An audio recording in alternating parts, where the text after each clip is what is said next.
fiery horse with the speed of light, a cloud of dust, and a hearty Hi-Yo Silver, the Lone Ranger.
With his faithful Indian companion Tonto, the daring and resourceful masked rider of the plains led the fight for law and order in the early western United States. Nowhere in the pages of history can one find a greater champion of justice. Return with us now to those thrilling days of yesteryear. From out of the past come the thundering hoofbeats of the great horse Silver. The Lone Ranger rides again. On Silver! Let's go, big fellow! Hail, Silver! Ahoy!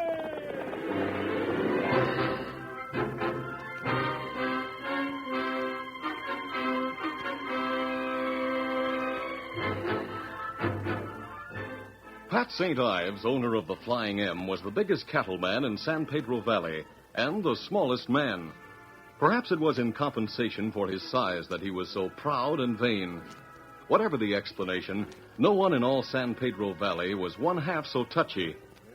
Therefore, on the day that the cowboy known as Tex chose to give his imitation of Pat on the main street of the town of San Pedro, no one was surprised at the result. Hey, give me room, you ornery polecats. I'm the biggest little fella's ever wore pants. Now get out of my way. My name's Pat St. Ives. I'm the boss of San Pedro Valley. And doggone if you fellas hadn't better know it. Yoo-hoo! Tex must be local. St. Ives ever sees him do this, he'll kill him. Hey, here comes St. Ives now. Watch what happens. The comments of the onlookers were true. Pat St. Ives had been in the Sundance Cafe with its proprietor, Monk Faber. Attracted by the sound of laughter from the street, he went outside to investigate. The moment he realized what Tex was doing, he stopped short, white with anger. Then he darted to a nearby freight wagon and seized the bullwhip. I'll teach you, you dirty dog. You won't try a trick like this again. Now take that. And that. Here's another. The onlookers stood by, too appalled to interfere. No one moved till another cattleman, Dave Engels of the Circle E, broke through the surrounding crowd, took in the situation at one glance, then stepped forward and seized Pat St. Ives by the shoulder. Now, Pat, wait, hold on. What do you think you're doing? Teaching this skunk a lesson. Get your hands off me. I'm not through with him yet. Once I've finished... Now, stop it, Pat. Tex is a fool, but he works for me. Nobody's taking a whip to one of my men. You let me go. Now, hey, wait. I'll show him. No! Stop it, Pat. Don't interfere, Dave. All right, Pat, I tried to warn you. Here, take that. You hit me. I'm sorry, Pat, but I had to stop you some way. Tex, you're fired. What? Meet me in the Sundance. I'll give you your time. Here, Pat, give me your hand. Let me help you up. Keep your hand to yourself. I can get up without your help. What? Oh. And Ingalls, well, let me give you a tip. Huh? Pack and get out. You're through in this valley, do you hear? Pack and get out, or you'll regret it. Now, Pat, are you out of your head? What the dickens do you think you're saying? I'm not out of my head. You hit me. I know exactly what I'm saying. You had your warning. Pack and get out of the valley. Oh, now, Pat, wait a minute. Now, wait, Pat. I got to talk to you. What it takes, Yeah, Monk. anybody watching us? We're all off after Dave Engels and St. Ives. See what else is likely to happen. Everything go the way you wanted it, Mark? Just fine. Better than I'd hoped. You did a good job, Tex. The best way you can thank me is by paying me. Well, here's your money with an extra 50 for the beating you took. Thanks. It was worth the 50.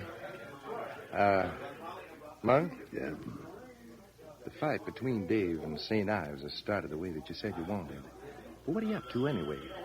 How's their fighting going to help you?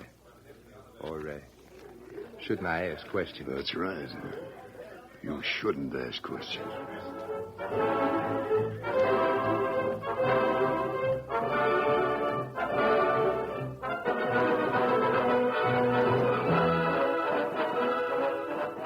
It was nearly 3 weeks later when Tonto rode into the secret camp he shared with the Lone Ranger.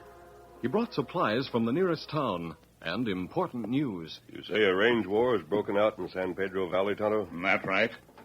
Fellow named St. Ives fight Dave Engels. I've heard of St. Ives. You remember Dave, don't you? He helped us break up those rustlers over in Washoe County last year. Him good fella. Yes, but he's a fool to fight with a man like St. Ives. St. Ives has the power to run him right out of the valley. That's right.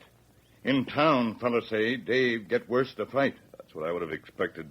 Tonto, don't unpack those supplies we're riding. We go San Pedro Valley? Yes. Here, Silver. We'll see what we can do about stopping the fight before Dave is licked. Easy, steady, big fellow. You all set? Be ready. Then let's go. Come on, Silver. Come on, Scout.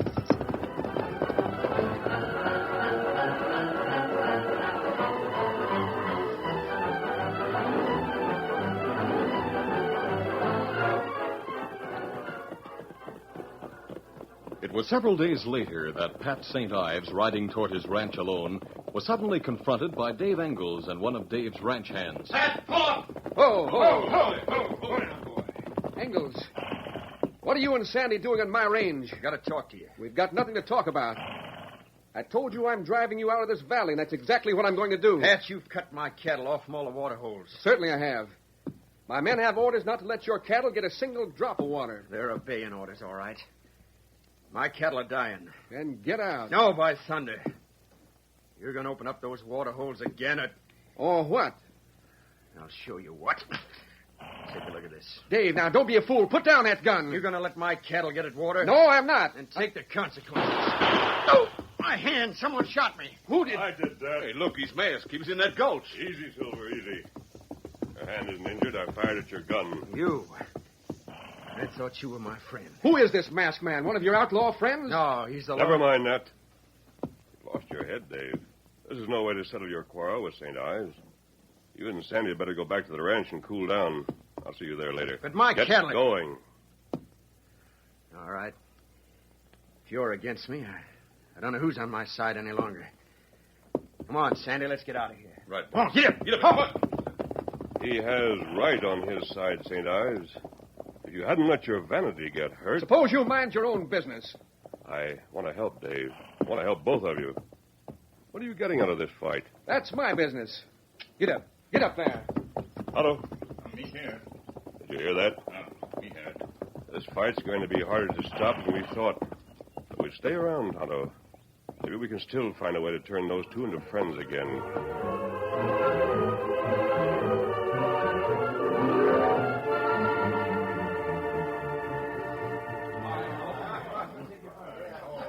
It was the next day that Dave Engels found sympathy and consolation in Monk Faber's Sundance Cafe. I don't know what I'm going to do, Monk.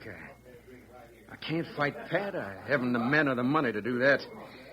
If this keeps up, I'll be ruined. I'm sorry to see the way things have been going, Dave. Maybe I could help you. You, Monk? Well, I'm no cattleman, Dave, but I could always try if it'll help a friend. If you keep on fighting, you'll be ruined. But what if I bought you out so you'd have money enough to get a fresh start somewhere else? Huh? You do that, Monk? Sure. Not that I want your place, you understand, but I want to help you out. I'll buy at your figure, too. I'd be willing to give you a fair price for the place. Oh, that's nice of you, Monk. I don't know anyone else who'd do so much, but... Well, I'm not so sure I want to sell. Well, you do what you want. Just think it over. And if you think selling's the best thing to do, just look me up and I'll have the cash for you. Thanks, Monk. I'll do that. Right now, though, I'd better be getting back to my place. Sure. See you later, Dave. Right. I'll be in the next time I'm in town. Yep. Oh, so that's your little game, Monk, hmm? Oh, it's you, Tex. That's why you started the ruckus in the valley. So you could buy Dave out. Now, what might be your reason, Monk? Or is that still none of my business? It's still none of your business. But, it's big game, huh? Suppose you keep your nose out of it, huh? Sure. I could do that for, say, $1,000. What? Sure. If this game's as big as I'm beginning to suspect it is, 1,000 won't mean much to you. And if it isn't, then I reckon you won't care much whether I spoil it or not. Spoil it? What could you do to spoil it? Well, what if I spread it around that you hired me to imitate Pat St. Ives? Started all this trouble. If you open your mouth... For 1,000, I won't, Monk. Well, do I get it? You'll get it. Good. But before you're done, maybe you'll regret it, too.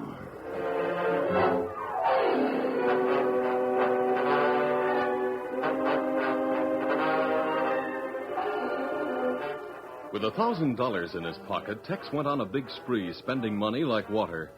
Word of his free spending was carried to the Lone Ranger by Tonto. Him spend plenty money. Treat everyone in town. That's odd. He hasn't worked since Dave fired him. Where'd he get that money? Oh, me not know. Isn't he the man who started the trouble by imitating Pat St. Ives? Not right. Well, I have a hunch about this. I think we'll ask Tex where the money came from. Maybe him not tell. He won't know he's being asked, Tonto. Nor will he know he's giving us the answer. Go on, I'll show you what I mean. Easy, big fella. Easy, Scott. Easy, fella. Come on, Silver. Get him up, down. The Lone Ranger and Tonto headed for the town of San Pedro, and shortly thereafter, strange things began to happen to the cowboy known as Tex. They began in one of San Pedro's numerous cafes, where Tex was just lifting a glass to his lips. What? Somebody fired at me through the window. They fired at me and hit my glass.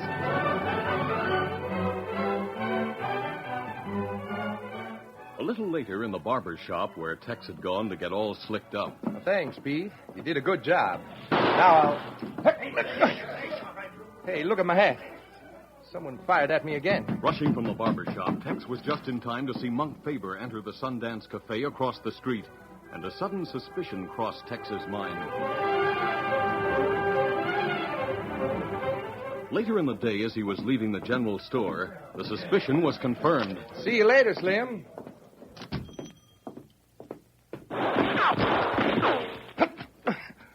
Again. Just one fella I know who'd fire at me 3 times and miss every time. That settles it. We'll have this out.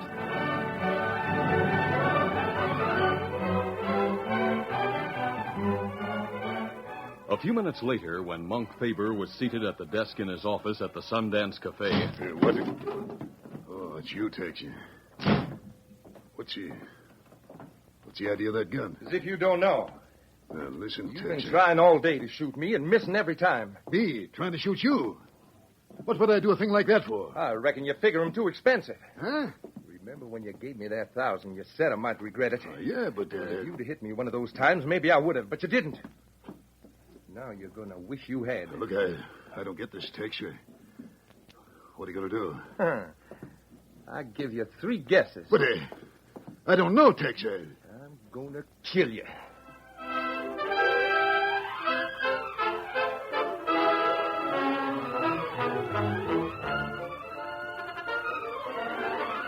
The curtain falls on the first act of our Lone Ranger story.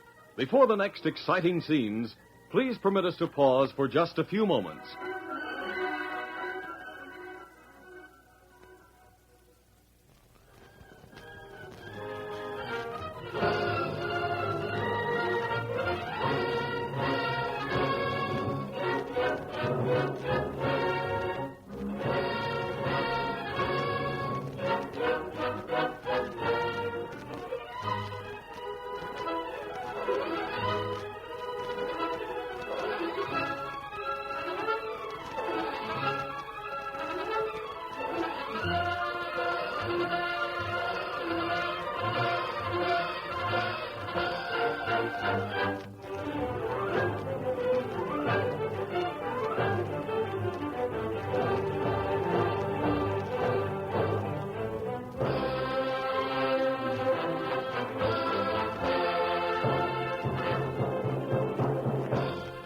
now to continue our story. Convinced by the Lone Ranger's plan that Monk Faber had been trying to kill him, Tex went directly to the cafe and drew a gun on Monk. I'm going to kill you, Monk. Now, wait a minute, Tex. Listen. I'm through listening. I don't like fellas taking pot shots. Well, if you'll at let me explain. Hey, no, you fool. I'll take that gun.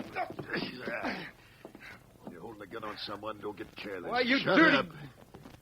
Someone's been playing you for an idiot. Someone got curious about where you get all that money. They wanted to know where it came from. By taking a few shots at you, they figured you'd run to the fellow that gave it to you, which you did. Let's see who's outside this window. What'd I tell you? Look out here. What? See, running for his horse? A redskin. Look at him travel. I'd like to know who planted him here. Well, this fixes things. I gotta act fast and close this deal with Engels as soon as I can before anything happens to spoil it. If it goes through, I'll have St. Ives and the rest of the ranchers in this valley over a barrel. But if it doesn't, you'd better not be around when I get back. Or I'll be looking for you. But, Monk... Hey, wait, Hold it, Tex. Who said that? I did. Here at the window. Tonto was a decoy. I stayed nearby to hear what was said after Monk saw him leave. But Come back here, Tex. Your horse is ready. You're coming with me.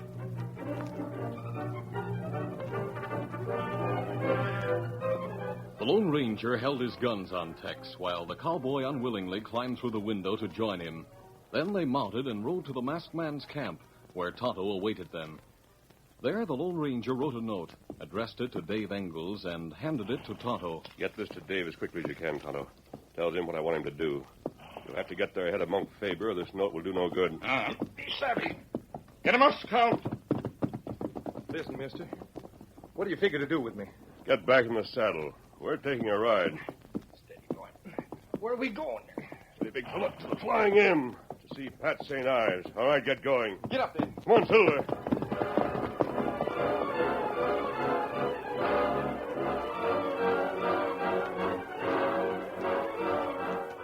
Accompanied by the unwilling Tex, the Lone Ranger sped across country until they approached the headquarters buildings of the Flying M. There, finding Pat St. Ives near the corrals, the Lone Ranger advanced and forced Tex to tell his story. St. Ives listened in amazement. Let me get this straight.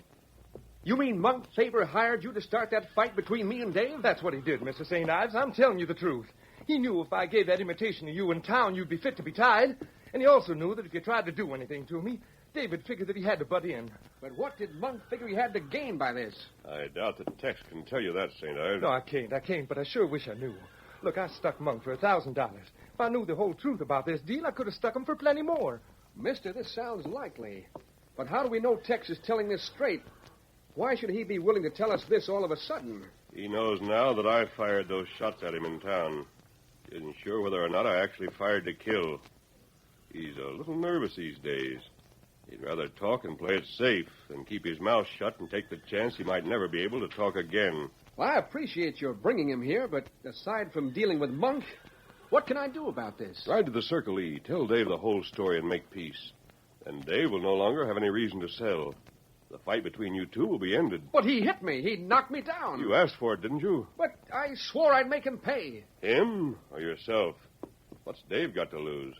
Monk will pay him for his place, won't he? Monk will have the Circle E. Dave will have his money. You'll have your pride. Do you think it's worth it, St. Ives? Keeping your pride at the cost of playing Monk's game? But we don't even know he has one. He hasn't done all this to amuse himself. Well, I... Suit yourself, St. Ives. I put it in your power to save yourself. You'd rather not? That's your business. I'm riding to the Circle E. Good. I'll put a stop to this business if I have to buy the Circle E myself. Hey, you're too late, boss. Huh? Oh, it's you, Lem. Yeah. I just met the Circle E bunch on the trail. They've all let out. Dave's already sold. What? Monk's bringing in his own crew. Dave sold? Yes, right. So they told me, anyhow. Then Monk's won. Don't be too sure about that. But you just heard... Yes, I heard. But I repeat, don't give up till you know you have to. Lem, saddle Blaze. I'm riding right now. All right, boss.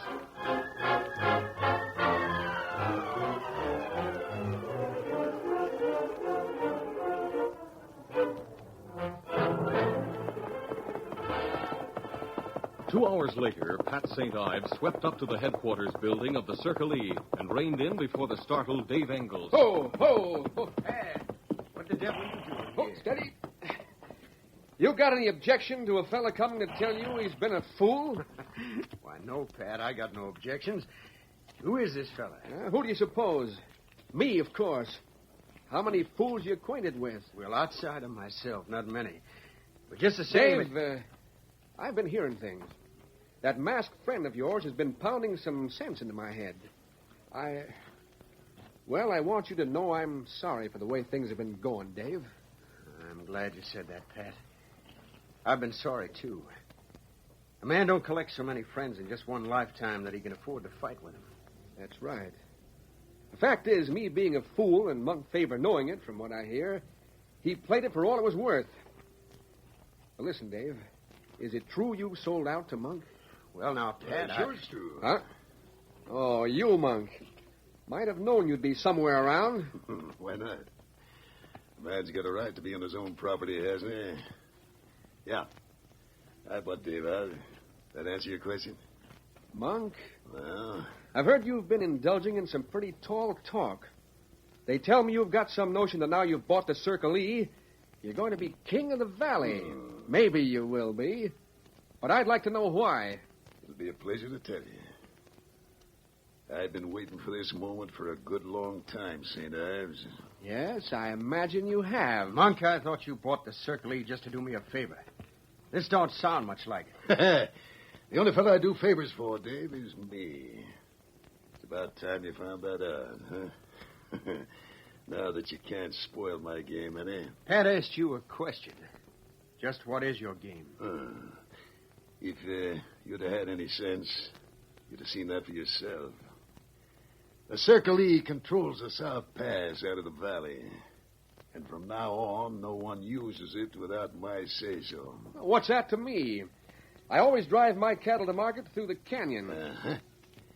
But I reckon you don't know that the Sonora and Southern Railroad is building a branch near this end of the valley. No, I don't.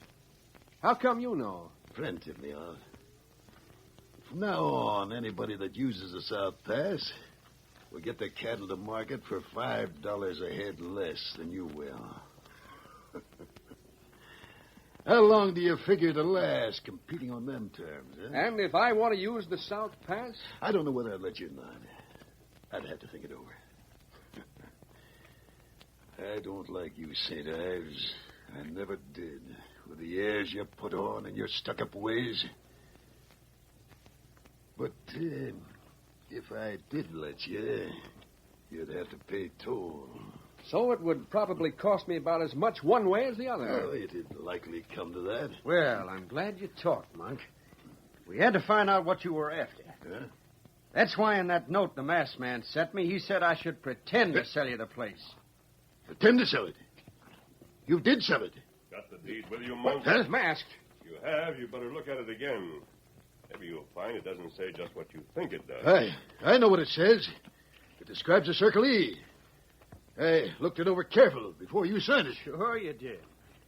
Then you handed it back to me, and I sent you to a corner of the room to get pen and ink. What? Only when you came back, the deed you'd read wasn't the same one I'd signed. Hey, now, wait a minute. Let me look at it. I got it right here. Sure, go ahead, look all you want. And if you'd like to sue me for what I did, try that, too. Only after this story comes out, I don't reckon you'll find it healthy enough to stay in the valley to start any court action. No, wait. This deed describes a Flying M. Does it? Well, as long as my signature isn't on it, I'm afraid that doesn't do you much good. Why, you... I'll fix you. I got my own boys in the bunkhouse. By the time they get through with you fellas, it... Sorry to disappoint you, Monk. Huh? But Tonto and I paid a visit to the bunkhouse with Dave Engel's men. Yes, your men are still in there, but in no condition to obey orders. Well, listen, you... Shut up! Stranger, do me a favor, will you? I might. What is it? Let me take a crack at this big ape here without you interfering. Why, you... First, he hired Tex to make fun of me. Then he thought he'd get control of the Circle E and bust me. Well, right now, I'd like to bust him. Well, you're only about half his size, St. Ives. But you do owe him something. And if it will make you feel any better... well, go ahead. He talks too much. All right, take this. Oh! Pat! Pick yourself up. He can't. He's afraid I'll kill him. That's what you think, Monk. But little men take lots of killing. Here's one for you. And here. Here, another. Pat, good boy. Wade into him. Give it to him. The Lone Ranger had spoken the truth when he had said that Pat St. Ives was only half the size of Monk Faber. But Pat fought like a bantam rooster, to whom it had never occurred that he might be licked. His fighting was unorthodox, but to Monk, bewilderingly effective. He butted with his head, struck out in every direction of the compass, repeatedly slipped out of Monk's bear-like embrace like a seed slipping out of an orange. Monk was dazed and vulnerable. In the end, Pat was pulling him up, swinging at him, pulling him up again before he could fall, until the masked man took pity on Monk and locked Pat's arms behind his back. Left to himself, Monk toppled forward, flat on his face, and stayed there. Oh, let me at him. Let me at him. Take it easy, St. Ives. He's licked. You've proved yourself. You're pretty much of a man in spite of your size. Don't you ever pick on me like that, Pat. Why, I don't fight with my friends, Dave. Then I reckon I better stay your friend. Huh? Hey, where'd the masked man go? Where's he go? There he goes, Dave. Wasn't sure at first, but that proves it. Huh? Proves what? That he's the Lone Ranger.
This is a feature of the Lone Ranger Incorporated, created and produced by George W. Trendle, directed by Charles D. Livingston, and edited by Fran Stryker. The part of the Lone Ranger is played by Brace Beamer.